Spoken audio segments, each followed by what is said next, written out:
পবিত্র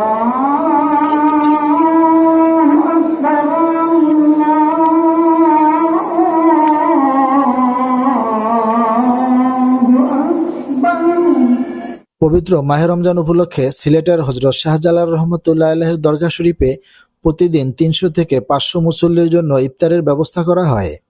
দেশের বিভিন্ন প্রান্ত থেকে আগত মুসল্লিরা এখানে ইফতারে অংশগ্রহণ করেন। থেকে আসছি, খুব ভালো লাগতেছে। ইফতারের আয়োজনের জন্য আমরা বসেছি, ইফতার করার জন্য খুব ভালো লাগছে আমার। আমি সময় থাকি মাজারও বুঝছেন, আমার বাড়িঘর নাই। আইছি শাহজালাল মাঝের আজকে ২০-২৫ বছর আগে আইছিলাম একবার, আবার আইছি, অনেক ভালো লাগে। রমজান মাস উপলক্ষে আইছি, ২-৪ দিন থাকবো, আবার জমগা দেখি। দুপুর থেকে দরগা প্রাঙ্গণে স্বেচ্ছাসেবক ও কর্মীরা ইফতার প্রস্তুতিতে ব্যস্ত হয়ে পড়েন। খাবার রান্না থেকে শুরু করে পরিবেশন পর্যন্ত চলে নিবিড় তদারকি। সাধারণ মুসল্লিদের জন্য পর্যাপ্ত পরিমাণ ইফতারের ব্যবস্থা নিশ্চিত করতে নিরলস পরিশ্রম করে যাচ্ছেন তারা।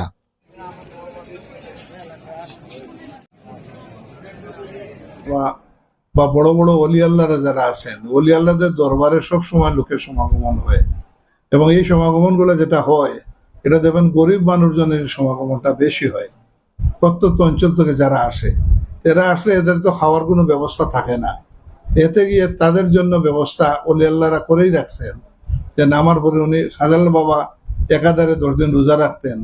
যেদিন উনি নিচে নামতেন, ওনার সব লোকজনকে বলে যাইতেন যে এই দিন তোমরা এইভাবে খাওয়াই, ওই যে ডেসি গুলা দেখতেছেন আছে, এইভাবে ওনারা লোকজনদের আপ্যায়ন করতেন এবং খাওয়াইতেন সবসময়।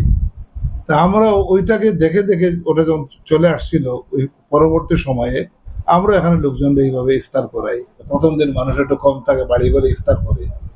আমরা প্রথম দিন করছিলাম এইভাবে ডিম দিয়ে, ডিমের তরকারি, হাঁসের ডিম সাথে আলু দিয়ে তরকারি করছিলাম। বলছিলাম যে 200 মানুষের করি, 200টা ডিম দিছিলাম করার জন্য।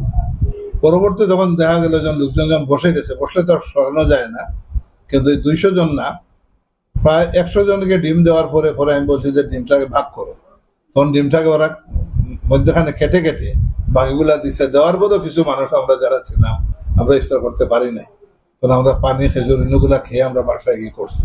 যারা এটা ডিস্ট্রিবিউশন করে টোটাল ধরেন 25-26 জন মানুষ আছে, এর করে না। আমরা সবাই করি, আমাদের চৌকিদার যারা থাকে তারাও এটা ডিস্ট্রিবিউশন করতে থাকে, মানে এভরিবডি কাজের ভিতর থাকে। অন্য কিছু লোক আছে তারা নিজের থেকে করে। রমজানের এই পবিত্র মাসে শাহজালাল রহমতুল্লাহ আলাইহির দরগা শরীফের এই উদ্যোগ মুসল্লিদের জন্য বিশেষ এক অনুপ্রেরণা। এখানকার পরিবেশ ধর্মপ্রাণ মানুষকে এক অনন্য অনুভূতি দেয়।